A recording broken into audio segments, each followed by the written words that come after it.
안녕하세요. 코린이 키우는 조선생입니다. 이번 영상에서는 리플의 이슈나 움직임을 체크해 보도록 하겠습니다. 우선 리플과 SEC 법적 소송 공방에 대해서 변호사가 지연에 대한 우려를 해소해주며 XRP 해결을 향해 접근하다고 뉴스를 한 가지 가져왔습니다. 리플 대 SEC 사건에 대해서 중요한 전환점에 계속해서 다가가고 있으며 한 주요 변호사는 지연 우려를 일축함으로써 신속한 해결과 명확한 암호화 규제를 기대하고 있다고 합니다. 그래서 XRP는 즉각적인 법원 결정을 준비하고 있다고 합니다.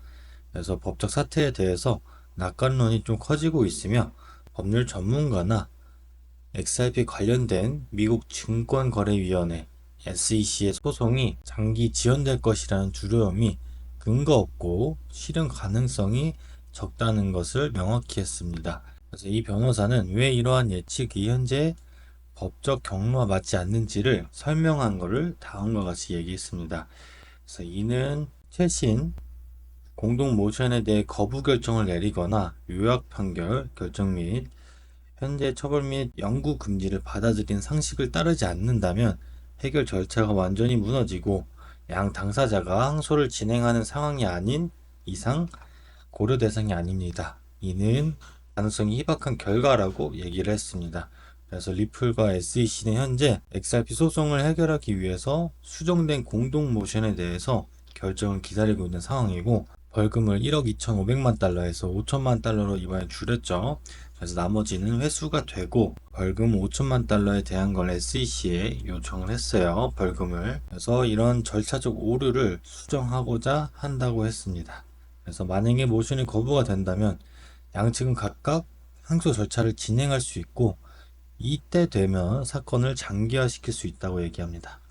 그렇기 때문에 법률 전문가는 최신 모션에 대해서 예기치 못한 사법적 거부가 일어나지 않는 이상 항소 절차가 연장될 가능성이 희박하다고 강조했고요. 더 효율적인 해결에 대해서 신뢰를 강화했습니다. 2020년부터 지금 이어진 소송은 이번 토큰 판매가 미등록 증권 제공에 해당하는지를 중점으로 다루고 있기 때문에 이 승소가 암호화폐 시장에도 큰 선례를 만들 수 있는 거기 때문에 중요한 소송 이슈입니다. 리플 통화 가치가 이제 등록 증권 제공에 해당이 된다고 하면은 다른 암호화폐들도 증권 상품에 해당될 가능성이 높습니다. 이 XRP에 대한 규제 명확성으로 가는 첫 발걸음인 거죠. 리플 CEO는 XRP의 스위프트 글로벌 국경 간 결제량을 14%를 5년 내로 차지할 수 있을 거라고 예상하고 있고 암호화폐가 메시징이 아닌 유동성에서 역할을 강조하고 있다고 합니다. 그리고 리플에 대한 이슈가 아직 크게 나온 게 많진 않아요. 그래서 지금 암호화폐 시장 전반적으로 다뤄지고 있는 중동 전쟁에 관련해서 짚고 넘어가도록 하겠습니다. 전쟁 우려 속에서 불안정한 이제 유가, 석유 시장들이 크게 변동폭이 일어나고 있었어요. 그래서 인플레이션 위험을 악화시키고 투자자 패닉을 일으키면서 취약한 세계 경제 성장을 불안전하게 만들 위험이 있다고 경고를 했어요. 그래서 이 중동 긴장 고조가 좀 이번 시장에 영향이 크게 작용하고 있고요. 에너지 가격 변동과 증가하는 인플레이션 압력으로 세계 시장이 흔들리고 있다라고 얘기를 했죠. 그래서 이게 안정화가 되면은 금리 인하가 시작이 되고 우리 투자 시장에서는 좀 호재로 작용이 되기 때문에 그만큼 좀 중요한 전환점이라고 생각이 듭니다. 그래서 고조되는 지정학적 불안정성은 전 세계 시장을 놀라게 했고요. 유가의 급격한 불확실성을 주입하고 있으며 단기 경제 성장 전망에 의문을 제기하고 있다고 합니다. 그래서 이런 내용들이 지금 우리가 투자하고 있는 암호화폐 시장에서 좀 중요하게 작용되고 있으니 전쟁 이슈가 빨리 종전이 됐으면 좋겠습니다. 실시간 뉴스를 받아보면서 체크를 해보고는 있지만 이란이 합의의 선언을 했고 그러고 또다시 보복을 한다 이런 루머가 계속해서 퍼져나오고 있기 때문에 불안전한 이 시장 경제 상황이 아직 확실하게 잡히지 않은 상황입니다. 그래서 지금 이 유가가 계속해서 올라가고 있었지만 오늘 휴전을 얘기하면서 조금 내려오고 암호화폐 시장은 좀 올라갔어요. 금리 결정에 대한 이제 연준 감독으로 인해서 이슈도 하나 좀 가져와 봤어요.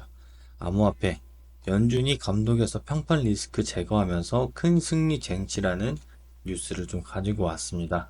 그래서 이 중대한 정책 변화는 평판 리스크 한계를 제거하고 미국 은행들이 암호화폐 서비스를 확장하면서 디지털 자산 성장을 촉진할 수 있는 새로운 경로를 열어준다고 합니다.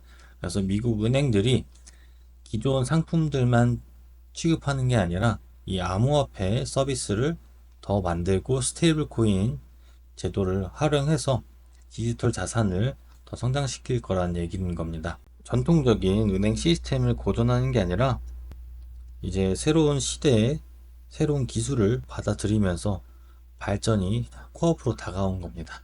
그래서 이 기사랑 좀 비슷한 기사가 하나가 더 있었는데 그 기사는 이제 스마트폰 보급된 시점과 비슷하다고 얘기를 했기 때문에 이 암호화폐 시장이 더더욱 커질 수 있는 시장의 시초인 겁니다. 주요 규제 변화를 통해서 미국 은행 시스템과 암호화폐의 강력한 통합이 이루어질 전망이며 이는 디지털 자산 산업에서 중요한 승리를 의미한다고 합니다.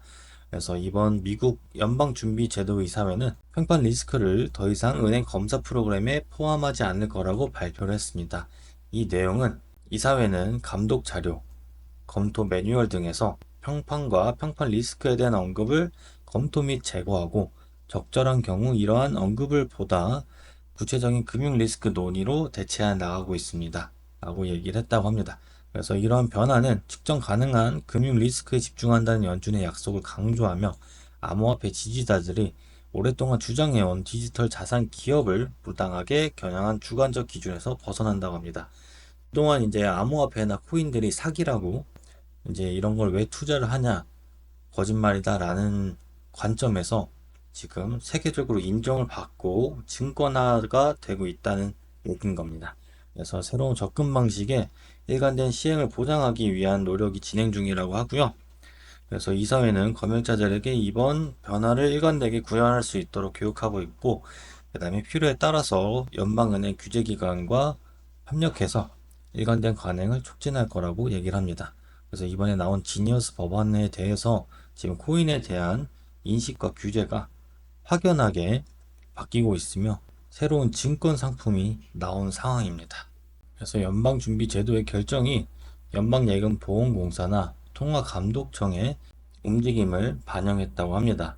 이 디지털 자산 회사의 금융 서비스를 제공하는 것을 단념시키기 위해서 사용된 오래된 평판 리스크 평가에 대해서 우려를 직접적으로 해결한다고 했습니다. 그래서 트럼프 행정 하에서 광범위한 규제 완화를 반영하고 있으며 암호화 관련 활동에 대한 이전 지침을 철회하고 평판 관련 우려 기반 서비스를 부인하지 못하도록 규제자들을 방지하려는 목표를 포함한다고 합니다.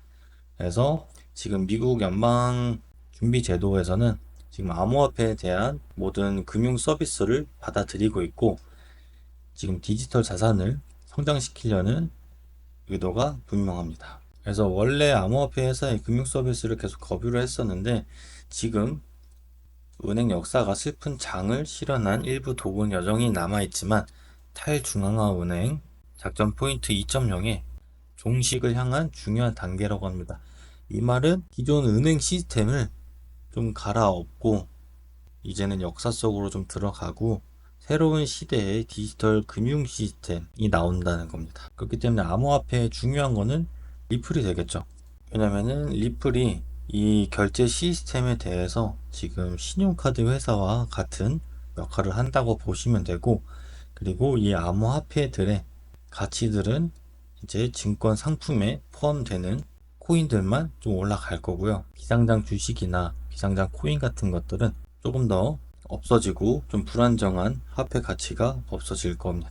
그래서 이제 XRP의 움직임을 한 번 더 살펴볼 텐데, 제가 지난 영상에서 말씀드렸던 것처럼 이 3,000원 구간을 한번 털어내고 올릴 거다라고 말씀드렸는데 그 말 그대로 빠진 이후에 올라가고 있어요. 다시 3,000원 위를 회복하고 있고, 이 수렴의 끝이 다가오면은 이 단기 하락 추세를 뚫어내고 이 장기 상승 추세를 올라탈 것으로 예상이 됩니다. 그럼 기본적으로 3,400원에서 3,700원 사이까지 올라타게 된다면 이번 25년 하반기에는 만원 부근쯤에서 가격이 나오지 않을까 싶어서 지금이 상당한 저렴한 가격으로 예상이 됩니다. 그리고 비트코인의 움직임도 한번 같이 살펴볼 텐데, 이 장기 상승 추세는 아직 크게 움직임이 깨지지는 않았어요. 근데 단기 하락한 이 구간에 대해서는 지금 저항 구간을 맞이하고 있는 상황입니다. 이 빨간 선을 보시면 이 구간을 뚫어 올리게 된다면 단기 하락 추세는 벗어나고 상승 추세로 전환될 가능성이 높기 때문에 지금이 중요한 변곡점이고요. 이번 주 나오는 이 비트코인, 이더리움의 움직임에 따라서 알트코인이나 XRP의 움직임이 좀 중요할 것 같습니다. 그래서 이렇게 좀 지치고 힘들어서 XRP를 던지신 분들도 있을 거라 예상이 되는데, 그렇게 힘들고 지친 분들을 위해 좀 준비해 뒀습니다. 아무것도 모르시는 분들 위해서 언제 사고 언제 팔지 알려주는 AI 시그널 지표 준비해 놨고요. 또 무엇을 사야 될지 간편하게 받아보실 수 있는 현물 소통 채널도 준비해 뒀습니다. 또 이번 알트 시즌에 몇백 프로 올라갈 것으로 예상되는 알트코인 리스트업도 준비해 뒀습니다. 이것도 싫고 나는 혼자서 공부하고 싶다 하시는 분에게 전자책과 매매법 영상도 준비해 뒀으니 구독자님들 한해서만 보내드리겠습니다.